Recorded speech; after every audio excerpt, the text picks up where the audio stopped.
Fadime'den Püf Noktalar Mutfağımdan herkese merhabalar. Hamurumuzun şeklini oluşturmak için bir adet çöp şiş bulundurmanız yeterli ve hamurumuzun fırından çıkmış görüntüsünü seyrediyorsunuz.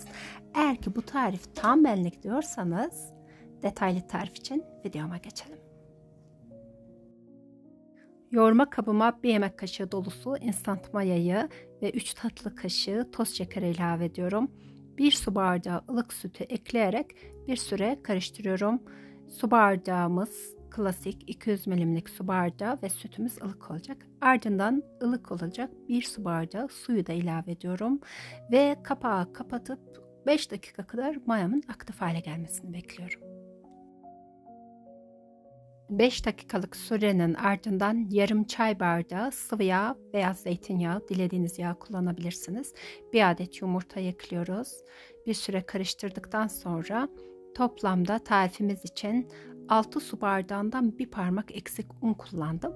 Unun önce bir miktarını ekledikten sonra üzerine 1 tatlı kaşığı tuz ilave ediyorum ve karıştırıyorum.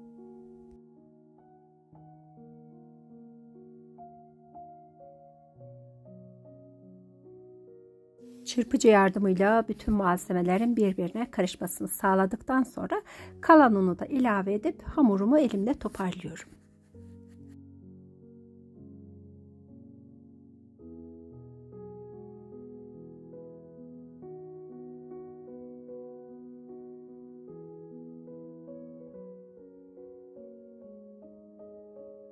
Hamurumu yoğurma kabında toparladıktan sonra 1 yemek kaşığı un serpmiş olduğum masamın üzerine hamuru alacağım ve 3-4 dakika kadar masanın üzerinde hamurun güzel bir şekilde özleşmesi için yoğurma işlemini devam ettireceğim.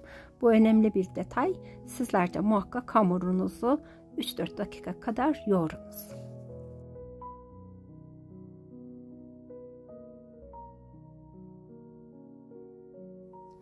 Hamurumu artık yoğurma kabına alıp mayalanmaya bırakacağım.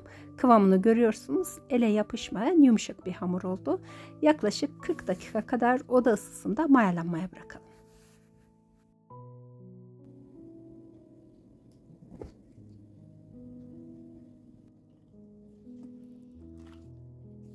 Görüyorsunuz hamurum güzel bir şekilde mayalanmış durumda. Un serpmiş olduğum masanın üzerine hamuru alarak 2 beze haline getiriyorum.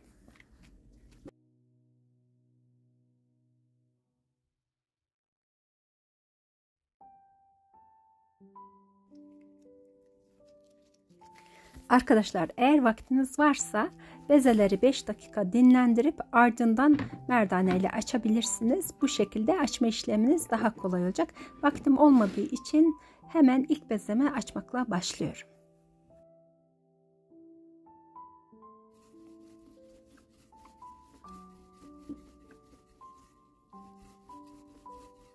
Bezemizi kare şeklinde açmaya özen gösterelim. Her kenarı 35 santim olunca hamurumuzun boyutu yeterlidir. Önceden eritmiş olduğum tereyağımdan 2 yemek kaşığı hamurun üzerine ekliyorum. Toplamda 50 gram tereyağı tavada eritmeniz yeterli olacaktır. Fırça yardımıyla tereyağının hamurun her tarafına eşit bir şekilde yayılmasını sağlıyorum.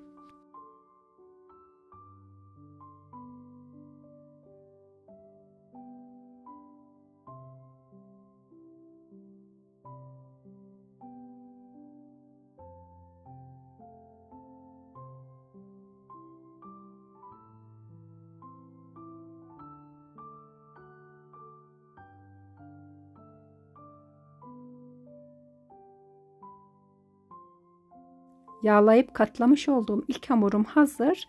Un serpmiş olduğum doğrama tezgahının üzerine hamuru alıyorum. Üzerini bir poşetle kapatıp buzdolabında 10 dakika dinlenmeye bırakıyorum.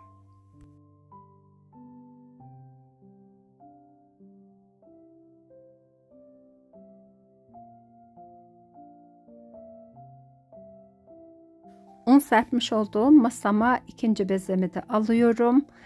İlk bezemde olduğu gibi kare olacak şekilde hamurumu açıyorum.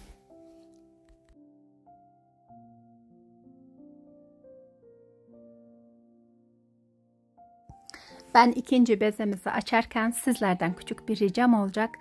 Eğer tarifimi faydalı bulduysanız beğeni butonuna tıklamayı unutmayınız lütfen.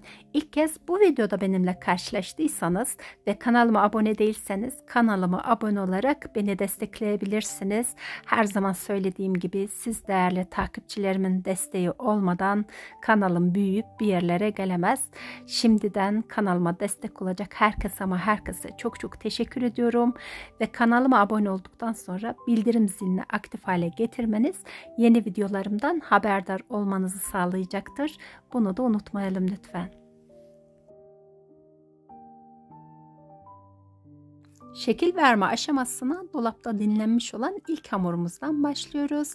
Ne yapıyoruz? Bıçakla verev bir şekilde hamurun üzerinden çizikler oluşturuyoruz.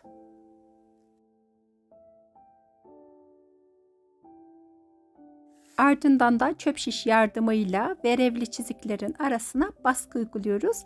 Hamurumuzun şekil verilme aşaması bu kadar basit arkadaşlar. Sonrasında bıçakla 4 parçaya ayırıyorum.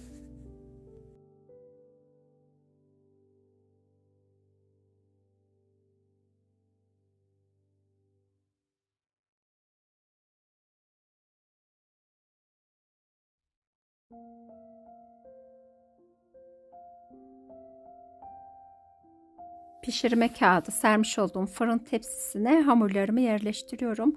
Her bezeden 4 dilim elde etmiştik. Yani toplamda 8 dilim olacak arkadaşlar. Bir tepsi dolusuna hamur işiniz hazır olacak. Arkadaşlar genelde malzeme ölçülerimi tam olarak veriyorum. Tam bir tepsilik. Hiç öyle kenarda köşede bir dilim ya da 2 dilim kalmıyor. Dikkat ederseniz. Tabi sizler isterseniz malzeme listesini 2 katına çıkartıp 2 tepsi de hazırlayabilirsiniz. Üzerlerine mutfak havlusunu örtüyorum. Fırınımız ısınıncaya kadar hamurlarımızın kabarmasını sağlayalım. 1 adet yumurta sarısına 1 tatlı kaşığı süt ilave ediyorum ve çırptıktan sonra fırça yardımıyla poğaçalarımızın üzerlerine sürüyorum. Arkadaşlar dilerseniz dilimlerin boyutlarını daha küçük keserek daha çok sayıda poğaçalar elde edebilirsiniz. 200 derecelik önceden ısıtılmış fırına birazdan bir tepsi dolusu poğaçamızı göndereceğiz.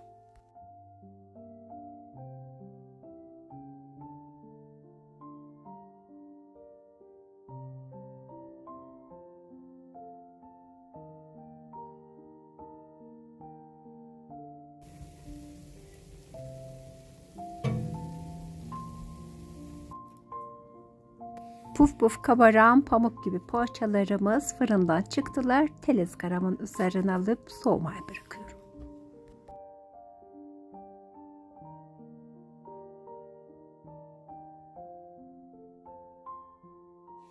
Umarım sizler de bu güzel tarifi denersiniz ve sonucu da yorumlar kısmında benimle paylaşırsanız çok sevinirim. Bugünlük de Fadime'den bu kadar. Başka bir günde yeni bir lezzetle tekrardan görüşmek üzere. Sağlıcakla kalın, hoşça kalın.